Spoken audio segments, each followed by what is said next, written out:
Kia ora koutou katoa, and welcome Territory3 community. It's great to see everyone on a lovely Wednesday, certainly in Wellington.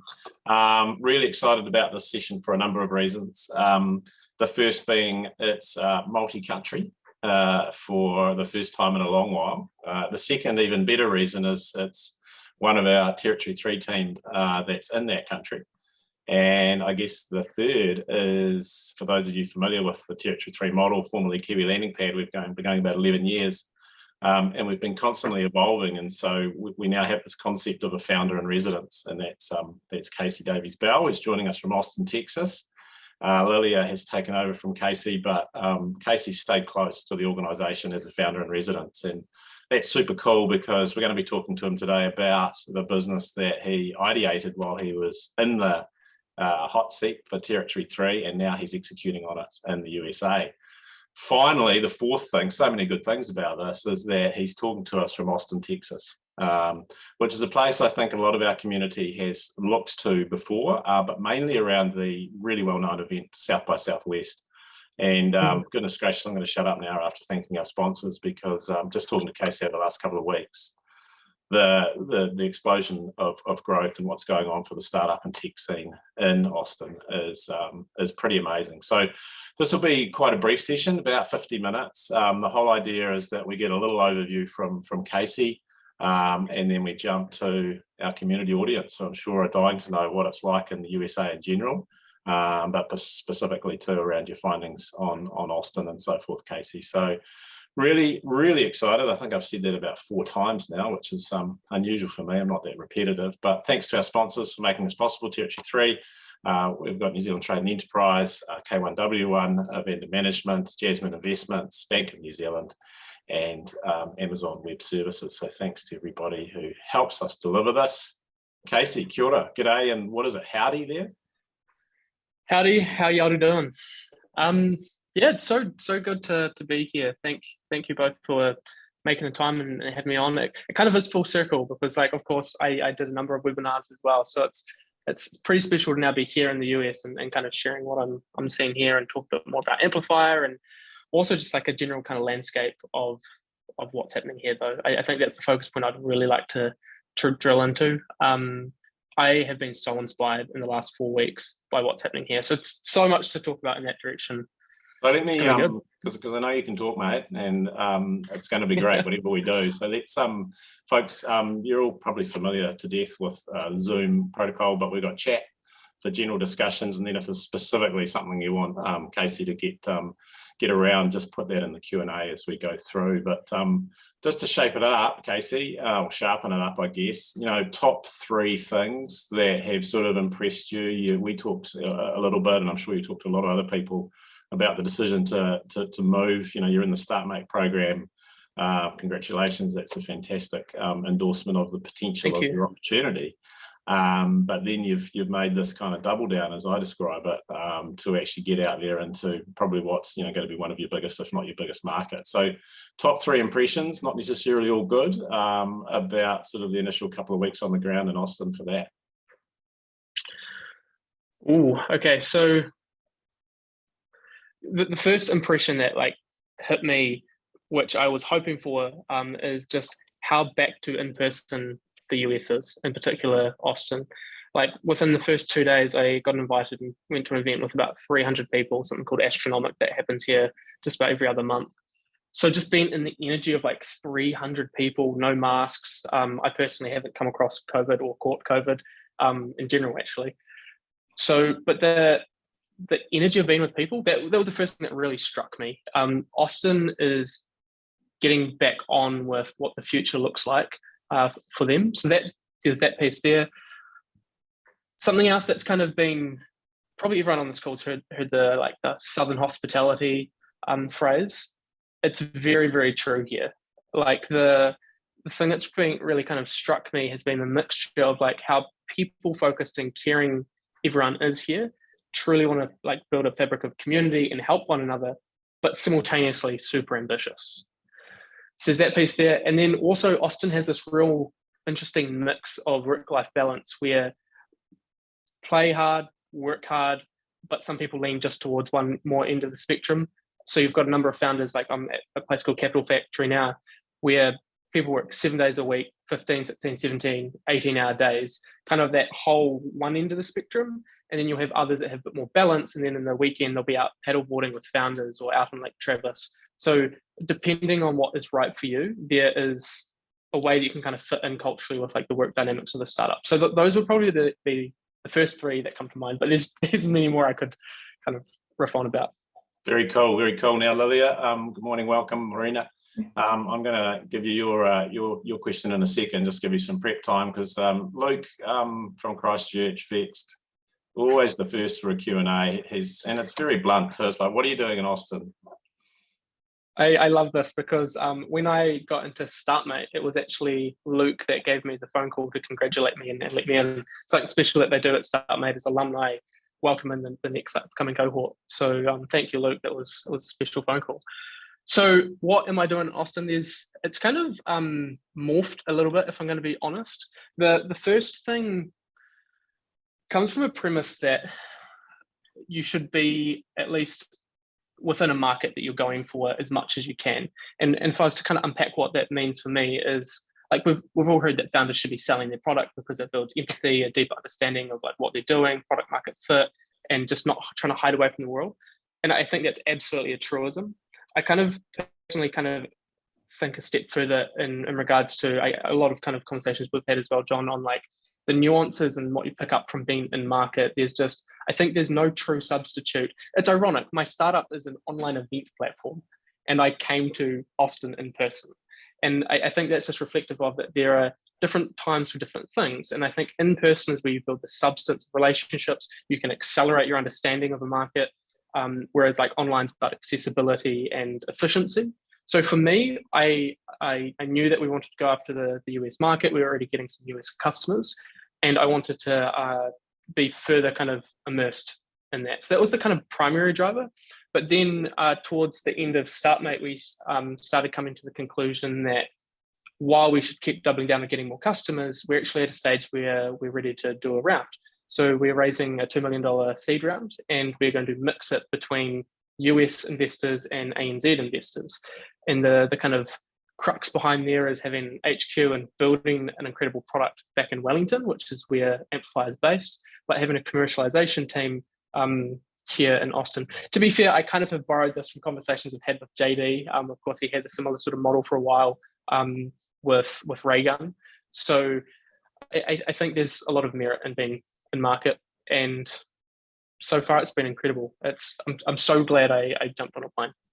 And I just missed the other piece of that from Luke, which was why Austin specifically, because I know you're going to a couple of other places, but you've sort of settled in pretty nicely in Austin, right?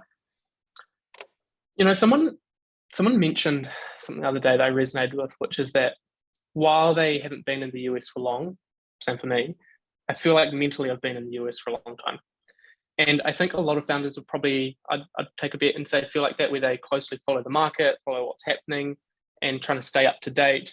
Because like from New Zealand, you're going global from day one, usually. So being able to understand what's happening is really important. And then of course with, while Silicon Valley and San Francisco is an incredible place of concentration of talent and capital, A players, and just general inspiration with a lot of great things happening, I think increasingly what we've seen is that there's this mass dispersion of incredible startup scenes happening all over the world. And what I personally saw just anecdotally from friends that were either in San Francisco or in the US was the mass exodus was happening, where there's still lots happening in San Francisco, but it was no longer like the penultimate place that you had to be to succeed. And I think it's changed over time in that respect. And Austin is one of the places where a lot of the mass exodus of people have gone when they're trying to reconsider what they actually really want within the substance of the startup community. It's fascinating. I was at an event. I was pitching Amplifier at an event here called Fiesta, which was an incredible event. It had about 250 people in person. And Cherie asked everyone, put your hand up if you've been in Austin for less than 1 year. And out of 250 people, more than half the hands went up. And what that kind of is reflective of, and just anecdotally, like every kind of conversation I'm having of people that are new to Austin, they're from all over the US and from startup scenes that have a lot of substance, like coming from Miami or New York or LA, San Francisco, Seattle. And they're coming to Austin because there is this really rich community of founders that are getting shit done, building great companies, trying to ride the wave of like where the future is going and trying to apply foresight, but also wanting to have a more modern side of like a work-life balance of things where it makes sense depending on where they're at in the journey. Sometimes it's a pendulum where you do have to work your 80+ hour weeks and you have to smash it out, but then sometimes it's actually good to make sure you do have a Saturday or a weekend off and recharge. And I think Austin kind of nails that part really well. So all of that I was kind of witnessing from afar, and I wanted to come to Austin and see if it really is what I was hearing and reading, and it has been. It's exceeded my expectations. So to the point that I was actually meant to spend more time, and I'm flying to San Francisco tomorrow morning, and I was meant to be spending more time there and a bit of time in LA, and I ended up making a decision to double down on the time in Austin, which is now the lion's share of the trip, just because of the substance and the relationships I've been able to build in such a short period of time. Yeah, cool. And one quick one from Troy. Great question, Troy. Have you got any more customers since you've been there as a result of deciding to go? We have. So we were in the 20s of customers when we first touched down, and now we're at 39. So we've actually had a good amount of growth. This is, we're talking about things like the first 3 impressions. The other one that I really like about the US is just how direct people are in a brutal but really healthy way. Is like, if someone doesn't like what you're doing here and they probably won't even take the meeting with you. They'll be honest about, say, sorry, this doesn't fit. I don't think this is something I need. Or if they do meet with you like a potential customer, they'll call out the things they don't like and they'll call out the things they do like.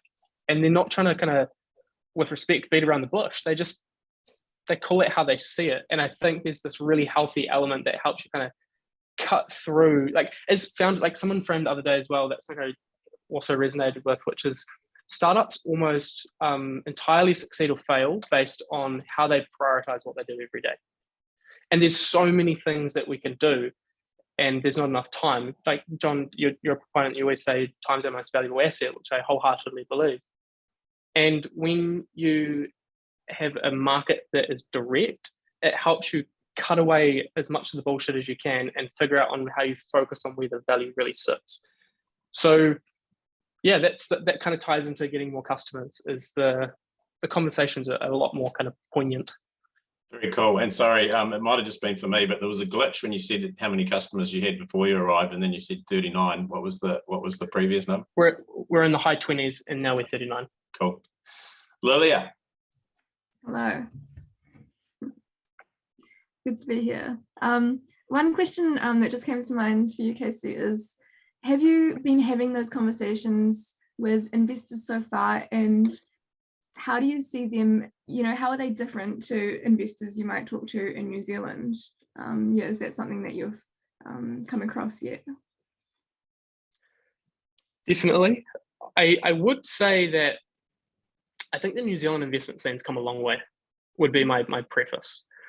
I would say that the difference is quite often in terminology, and I'm going to say some blanket statements which are not going to be true for everyone, so that's my disclaimer for what I'm about to say. But there are some differences in kind of terminology of how they view the size of a round. For example, I came in saying I was going to do a $2 million seed round, and I've actually had a lot of pushback that really you should be positioning it as a pre-seed round, which of course in New Zealand feels like that's a massive pre-seed round. Yeah. But in the context of the US, it's different.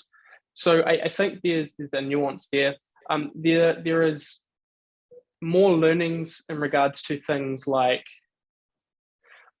this could be just my limited experience, but investors in Australia and New Zealand care less for a pre-seed or seed stage company around financial models in a pitch deck.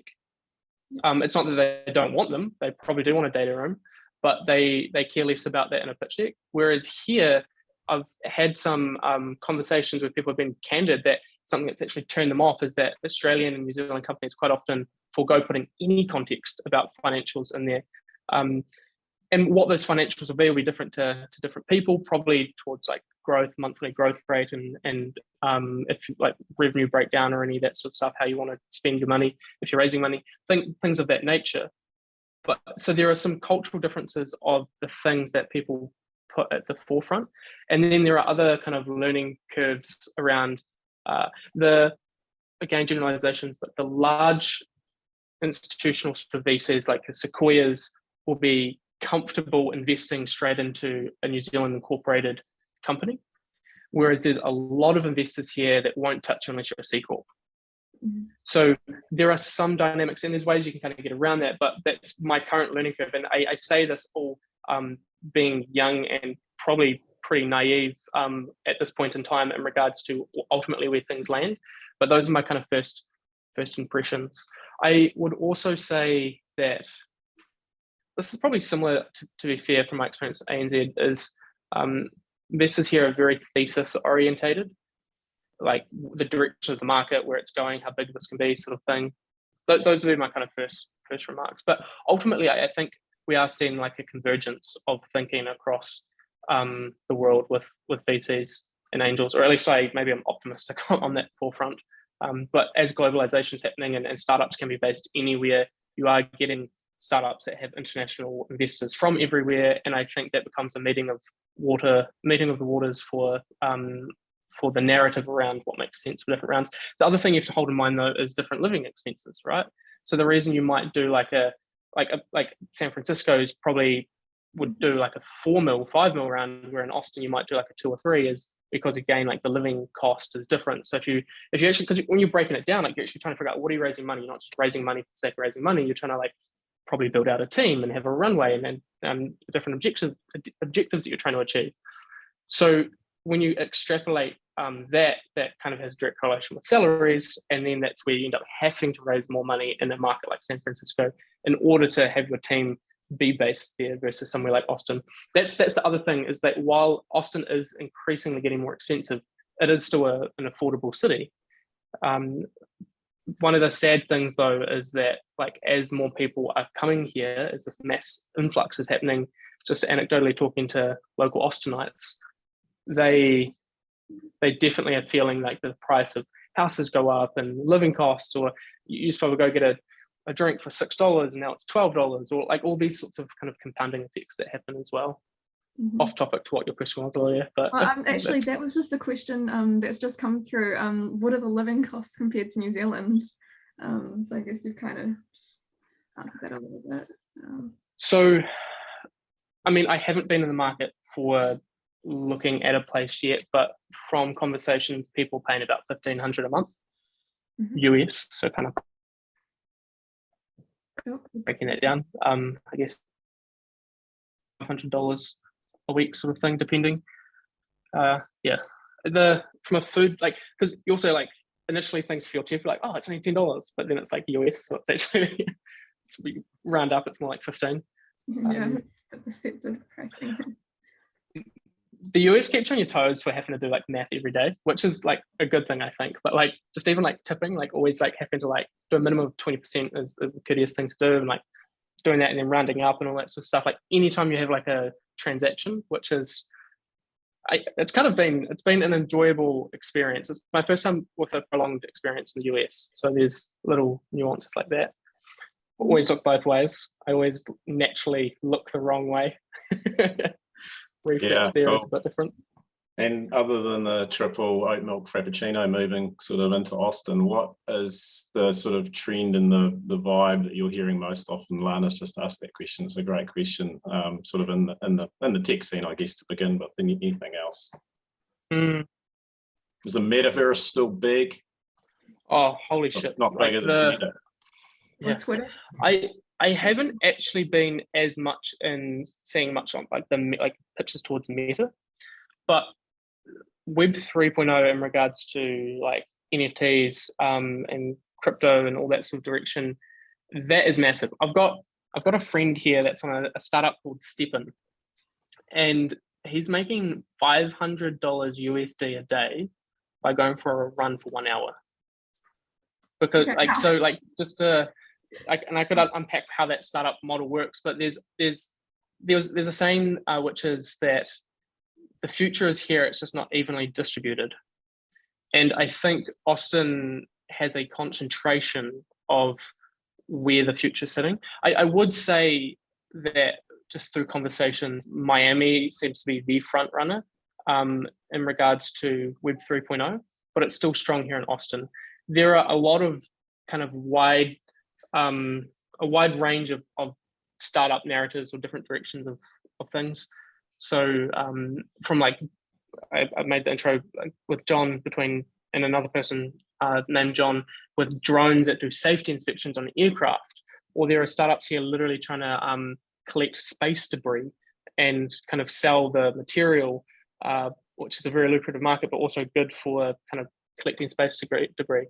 There are startups in social trying to kind of combat the whole with Instagram things. A startup here called BlogMe, which is trying to combat the whole filter side of things, where people can feel that the lives of other people are better than what they are experiencing, where it's like you have to take a photo in the moment and you can't apply filters. So it's a very kind of real direction of they want social to have a reflection of lives that people actually live. So there's a lot of kind of direction from like software to that to one of my good friends, Chris, runs a startup here called Create. I think there's some parallels between what he does and what Michelle Dickinson does with Nano girls around teaching young people STEM. They've got these create boxes that they ship out to young people, which have like megatronics, where you have like a thing that attaches to your hand and it controls like a robot. So there's a wide spectrum from like software plays to like physical products trying to get amongst like aviation or aerospace to education. So it's that has been something fascinating about Austin. Almost the trend is that it's every direction of different startups that are trying to do good things. And the kind of, I guess what I call the tech crunch headline, and obviously here as well at the moment around talent and cost of. Do you have any data points that would be useful for us, like what you've learned so far about salaries of devs, that sort of stuff? What's really going on there?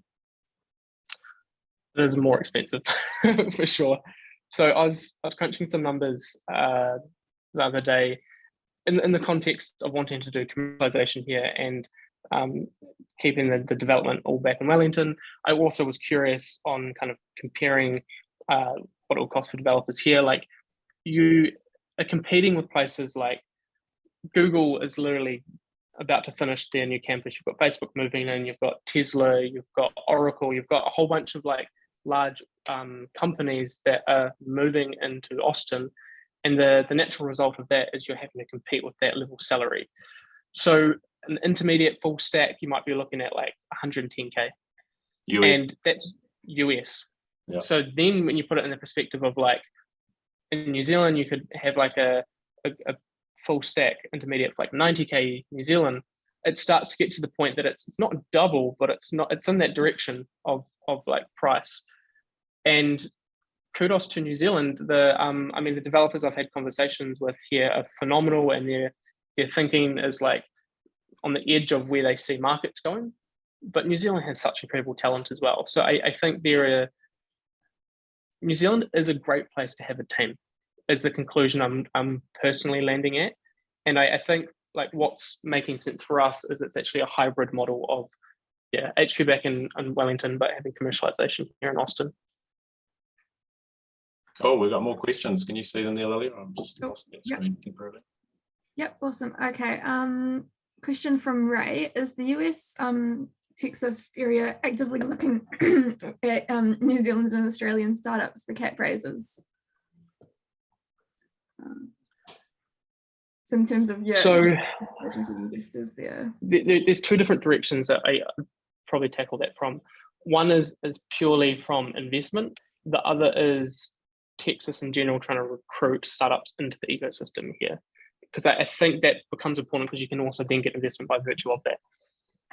The general place that I've landed is that investors here are more than happy to invest in a startup elsewhere and are looking for deals outside of Texas. That said, Texas is the 9th biggest economy in the world. So there's a lot happening here where they're not short for opportunities. So they're open. My lived experience so far is they're extremely willing and open for the conversations, and they're not shy about a foreign company approaching them, but they have so much in front of them that they're already focusing on. So I haven't personally found that they're like actively scouting. I could be totally wrong on that, and I am early to the game on that, but I wouldn't say they're actively scouting New Zealand and Australian companies, but it's certainly not a turn-off if you're an Australian or a New Zealand company. And they're very well versed in like the great wins that happened in Australia and New Zealand, whether it's like Xero or Canva. So there's actually like New Zealand and Australia is seen as a place that incredible startups come from. So there's no barrier in there that I've experienced.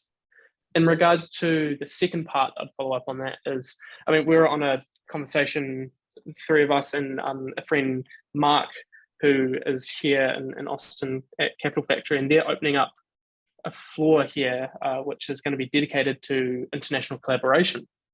And it's non-profit, it's dedicated towards trying to help founders that are trying to hit the ground running in Texas, or US-based startups connected in that want to go abroad and connect into other markets. So there's a huge amount of goodwill for attracting and collaborating with offshore startups.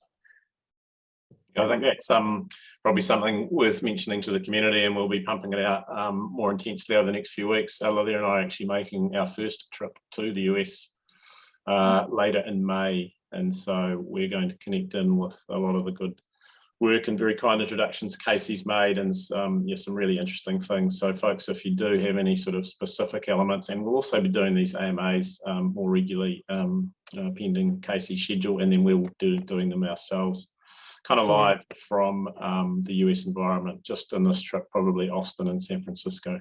So it's really important. I guess this is sort of the beginning of a conversation, and I'm going to have to duck off in a little moment, but Lily will carry on through and keep those questions rolling in. And Casey, thanks for your time, mate. And it would be cool to reconnect with you maybe another couple of weeks. I'm not sure where in the world you'll be then, but interesting to see and discuss, I'm sure, for a lot of the folks on here, the comparative once you've spent a few days in San Francisco. I remember actually you got 2 days away from going to San Francisco when you joined Kiwi Landing Pad, and then your COVID hit.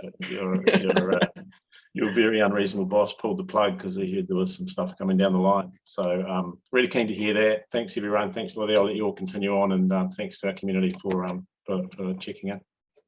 Cheers, John. Yep. A question come through from anonymous attendee. They say, how many tech startups like yourself are considering offshoring devs? Although I'm not quite sure if they mean offshoring from New Zealand to the US or from the US to New Zealand. Or even in general.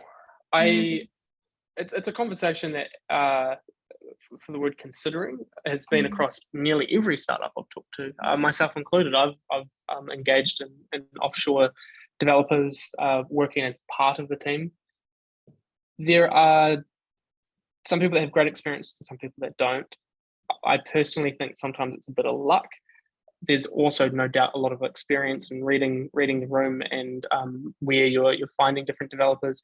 I personally feel for remote developers, and the context of that is being now amongst the code base of Amplifier and having self-taught myself how to code and then going through a boot camp.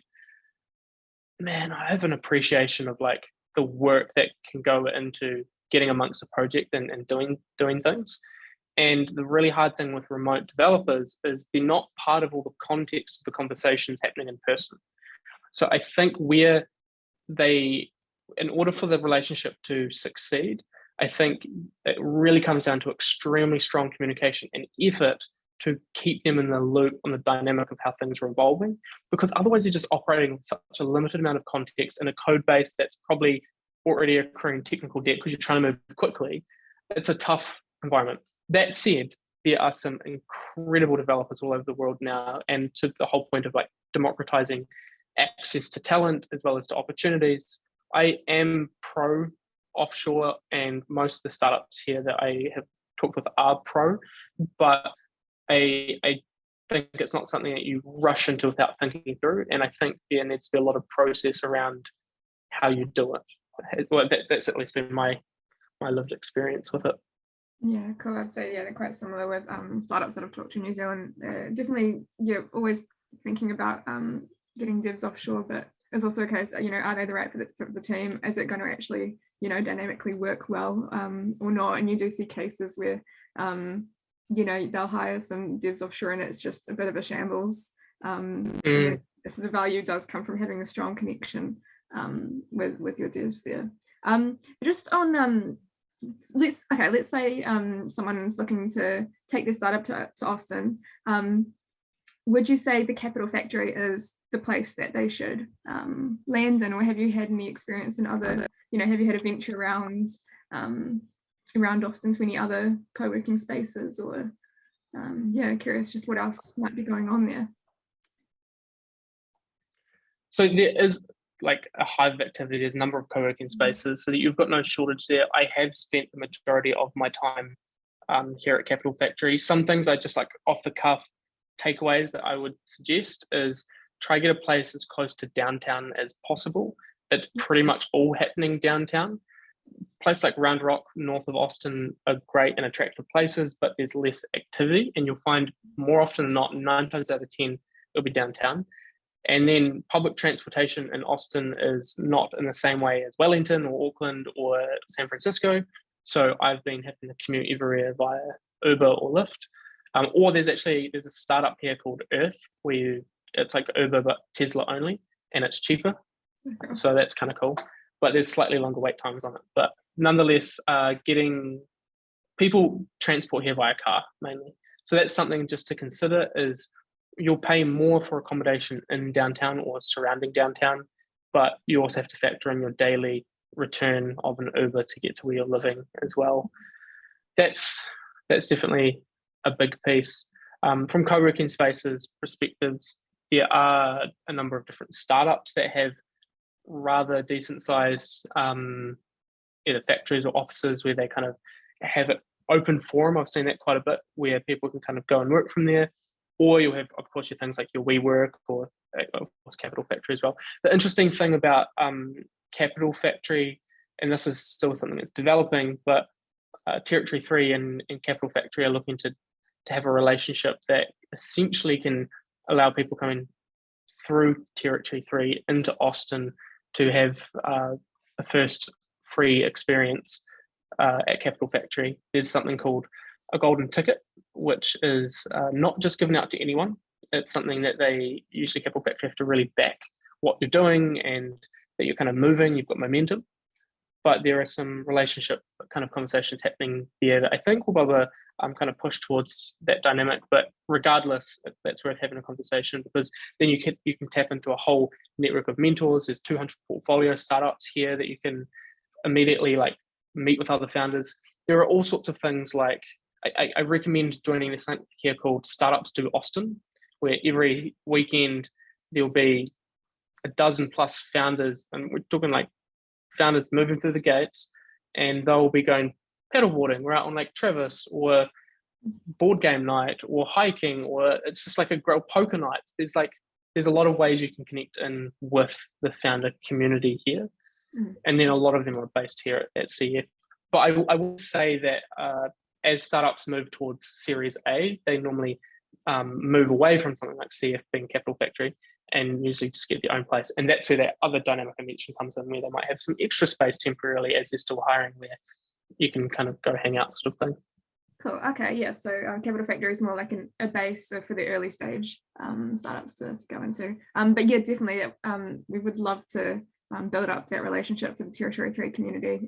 Any Kiwi founders that are keen to get over to Austin and have space to work out of.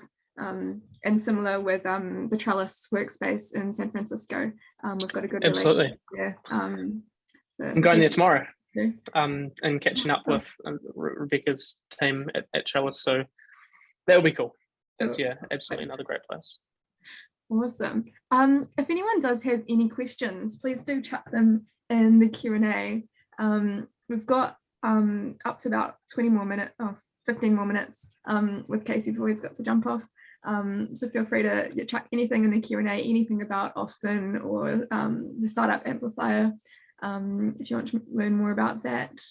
In the meantime, though, yeah, okay. So what are some? Oh, we've just had actually. Oh, here we go. From Jackie. She says, "Hi, where are all the investors from? SFB,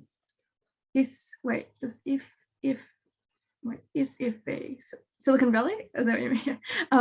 Or other SF, places? Yeah, or other places or local." So we are still raising our round. So right now it's very international, but largely between, of course, New Zealand, Australia. Here in Austin, I've made a number of connections. There's a pretty healthy amount of VCs here, as well as a lot of active angels. So one of the things I mentioned before with Capital Factory, that's actually really a pipeline where there's a lot of mentors that are actually angel investors, where they meet and help startups for free, and quite often that goes on to be where rounds happen. I'm still connecting into the San Francisco and Silicon Valley side of things, but I'm very much looking forward to that. So it's a mixture right now. I'm still early days in building out those relationships. I would say though that they've been phenomenally helpful when you do have conversations.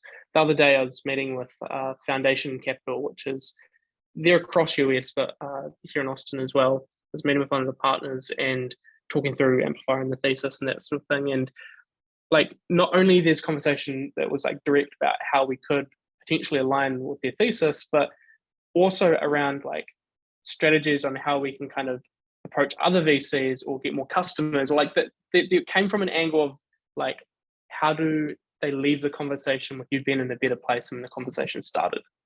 So I have found nearly all my investor interactions here to be very kind of proactive, of not just keep me up to date, but like, cool, this is where we're aligned, and here are some things you can do in the meantime as well, or let's jump on a second meeting with extra people that need to be involved and that sort of thing. So I'd also say that the turnaround time has been pretty impressive here. Like, you reach out to someone and it can turn into a meeting same day.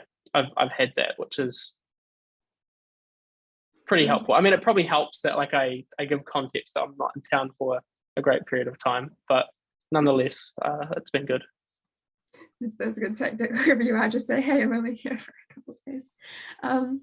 Question from Troy. Have you had any pivots on Amplifier? No pivots, but we have narrowed deeper into the framing of our customer, which is cohort-based programs and cohort-based support in particular. That is more niche than before. It was like general community builders, event managers and that sort of thing. For those that may not have context, Amplifier does virtual event speed networking, where attendees can kind of choose who they want to talk to and they get pushed into one-on-ones. So that way, if there's an event of 50 or 100 people, you can kind of navigate to the most valuable conversations based on your needs. But the thing that we do really well is the A to B networking. And quite often, cohort-based programs will have a current cohort and they want to mix them across mentors or investors or alumni or that sort of thing. And that's usually spreadsheet hell to coordinate that, and a lot of kind of no-shows, and it's a cluster. And we solve that really, really well. So it's not a pivot, but it's like going deeper into a particular pain point. Yeah, do you see that comment? Educational can be one as well. Yep. Well, cohort as an educational cohort, it doesn't necessarily have to be, well, it depends how we define educational, because most cohorts have it's support-based cohort where it could be like a program where, for example, something like Startmate is a great example, where it's not an educational program as such, quote unquote, but damn, you learn a lot going through the process. So in a weird way, I'd say that any cohort you go through, you're going to learn stuff. So maybe, I don't know, it depends how you want to spin that one, but it doesn't have to be like specifically like an educational institution. Cool. And how many people have you got on the Amplifier team at the moment? So we are a team of 5. Cool. and all others in New Zealand at the moment? We've got New Zealand, we've got Australia, and we've got the Philippines. Cool. Already global team going on there. It's awesome. Have you seen much of the Edtech scene and what that's like over in Austin? Only as far as my friend Startup Chris that I mentioned before with Creation Crate. It's early days. I personally haven't been across a lot of Edtech, but that certainly doesn't mean that it's not here. It just hasn't. I personally haven't come across it too strongly yet. I do have a friend that is involved heavily in Edtech and has Austin on his radar. And just through those conversations, it seems like there is actually quite a bit happening here. But there's also, like, to put in context, I was having a conversation earlier today with a friend around different accelerators here, and there's 35 different accelerators here in Austin. 35. Like, Techstars has a base here. There's a whole bunch of, like, Draper House, and there's a ton of them. So I suspect that there's probably one geared towards education. I really wouldn't be surprised, but that's a massive assumption. I'm just putting it out there. Yeah, no, that's awesome. Where's the best place to get a flat white from Brandon? Definitely Houndstooth.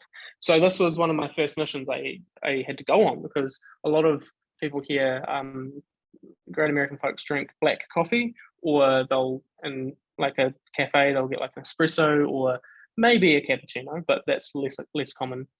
So I definitely hunted out flat whites. Not everyone knows what a flat white is, but Houndstooth, which is this building in my background, if I can pinpoint it here, that is called the Frostbank Tower. It used to be the tallest building in Austin. So it's actually, I don't know if you can see it, it's actually shaped like an owl. I don't know if you can really, there's kind of like two eyes at the bottom of the light colored part. So the architectural design is, it's like the face of an owl. But anyway, the bottom of the Frostbank has a cafe called Houndstooth, and that has a great flat white. Cool.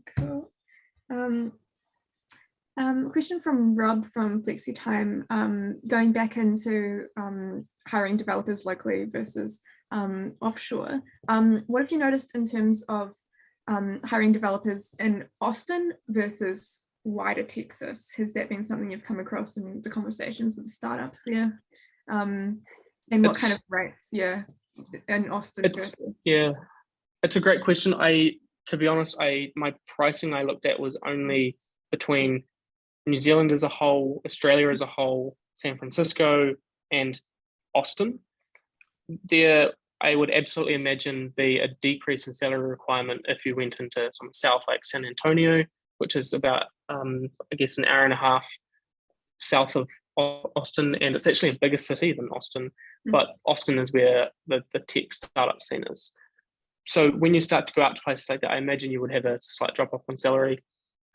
But that said, I think that the hard truth of it is it's a lot more expensive to get developers in the US. And it can be the right call, but I think you have to look at it, you have to weigh up whether the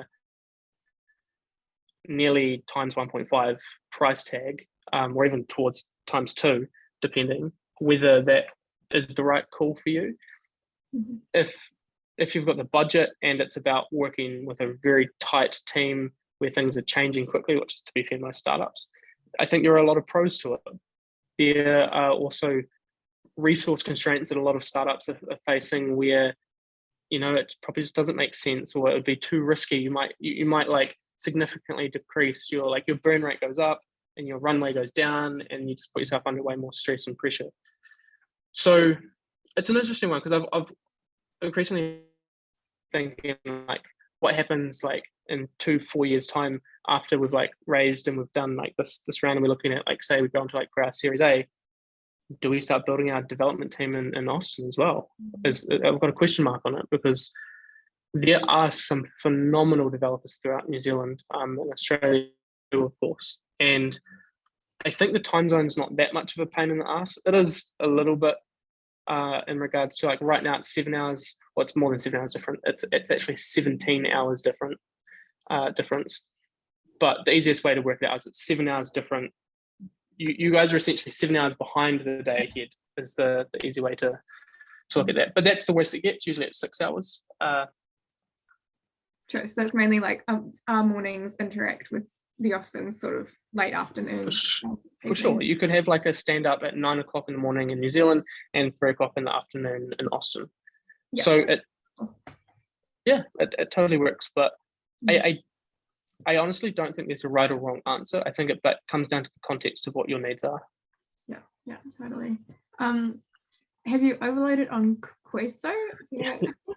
Quesadillas. So Queso and then Tex-Mex in general, but quesadillas has been the thing that I can't get enough of. But at the same time, like there's the saying, everything's bigger in Texas, and like you get food portions where we get stitched up though, especially getting Tex-Mex, is you'll order your mains or whatnot, and they'll bring out in the meantime like chips and guac and like you'll be feeding up on that, and because it tastes incredible. But then you'll have a main that comes out that's like bigger than any main you've ever got in New Zealand, and there's just like no room for it. But I guess you just kind of end up having lunch or dinner the next day or whatever. But the food portions here are massive. The food is incredible, especially like the barbecue side of things. I don't know how many people in here are vegetarian, vegan versus eat meat, but if you like the brisket side of things, there's famous places like Terry Black's or Franklin. Franklin, literally people start lining up. They only have like so much that they sell each day because they slow cook it overnight, but people start lining up from 6 in the morning to get it. It's like the food scene here is really good. The place that the other thing is tacos. You have to get tacos while you're here. Breakfast tacos is the way. The thing I've probably eaten the most here is a place called Kava, which is like a Greek chicken pita wrap sort of thing. There's a lot of like international foods here, like ramen and sushi and that sort of thing. So there's a lot of options, but I would say barbecue is the strength of the food scene here. Cool. Just conscious, I know you've got to head off in a couple of minutes. One more question has just come through from Jackie. Recommendations of local tech or travel type bloggers or influencers to follow. Yeah, I mean, I even had a search myself on Instagram the other day. I was like, #Austin, to try to see who there is to follow, but I couldn't find too much. To be fair, I actually haven't gone down that route of looking at influencers and different blogs. My approach, rightfully or wrongfully, has been to reach out to people direct through my network or going to networking events and then just work in the room and meeting a bunch of people and trying to connect people amongst Austin as well and just building the network out that way.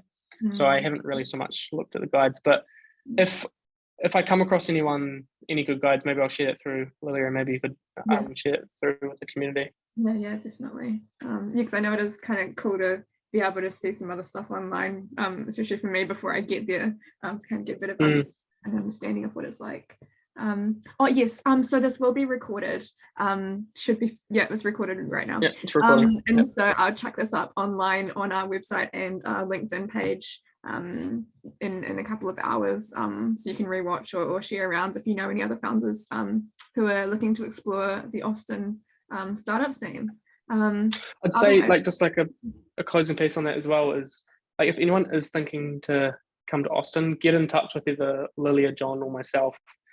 I feel very fortunate that I've been able to build so many genuine friendships in such a short period of time here that are founders that are genuinely wanting to be helpful to others. Like there's a real sense of community with founders here. Very ambitious, but a very strong sense of community. And I've already been able to kind of like connect in different Kiwis that are coming to Austin in the number of kind of upcoming weeks sort of thing. So if you're coming to Austin or San Francisco as well, of course, with Trellis, get in touch because we can probably do something that's helpful, make some connections. Well, there's a quick two coming left from Luke. Have you explored other cities and states, and how long are you staying in the US? I've only explored LA. I landed, spent a tiny bit of time there, so predominantly Austin, a little bit in San Antonio, south of here, flying to San Francisco tomorrow, where I'll spend the rest of the trip mainly, and then I fly out of LAX late next week. In regards to, what was the second part of the question? other cities, and sorry, I just moved them So away. what was after And how long are you that? staying? How long? Yeah, so Thursday next week is my flight back. But I am planning to come back here as soon as I can to kind of continue the momentum that we've started to build here. Going through the process right now of setting up a C Corp as well, and just figuring out. I mean, this is a learning piece and process, but the relationship that it has with the New Zealand entity, like parent, subsidiary, standalone, all that sort of stuff, is learning that I'm going through as we also look to raise half our round from US-based investors, so we can halve the Airbnb. Yeah. Well, there's actually a founder house that's being stood up here with some friends that I've met. So there might be, maybe you could crash there for a week or two. I'm actually staying with Chris I mentioned before. He's got some spare rooms. So for people coming through, there are opportunities like that we could try to connect to. Because then it's just like you're immediately with other founders that are like, you just learn and acclimate so much faster if you're staying with people that live here than I mean, that's the whole value proposition of what Airbnb used to be, right? So if you can stay with other founders, there are options there for sure. Oh, cool. Okay, we'll let you go because I know you've got to jump off. But yeah, thanks so much for coming on and sharing some insights about your trip. I'm very jealous, but I know I will aim to be there. You're about to come. And hopefully I can be able to help do some AMAs as well for the community and chat with new founders over there. So yeah, if anyone who's listening is planning a trip over to the States, do get in touch if you're going to be there around late May. So just under a month from now, because we'll be in Austin and San Fran. Oh, sorry, I can't say San Fran. Apparently, I've learned you have to say San Francisco. SF or San Francisco, yeah. But people still call it San Fran. Just not as many people in San Francisco will call it San Fran. Yeah. It's like the dead giveaway that you're not from San Francisco. Yeah, I need to say it right. Cool. Otherwise, yeah, big thanks to everyone for tuning in, and we'll get this up online within a couple of hours. But otherwise, hope the rest of your day goes amazing, Casey. And yeah, thank you for being on. Thanks for having me on, Lilia. It's been a lot of fun, and we'll chat soon. Yep, awesome. I'll do. Catch you later.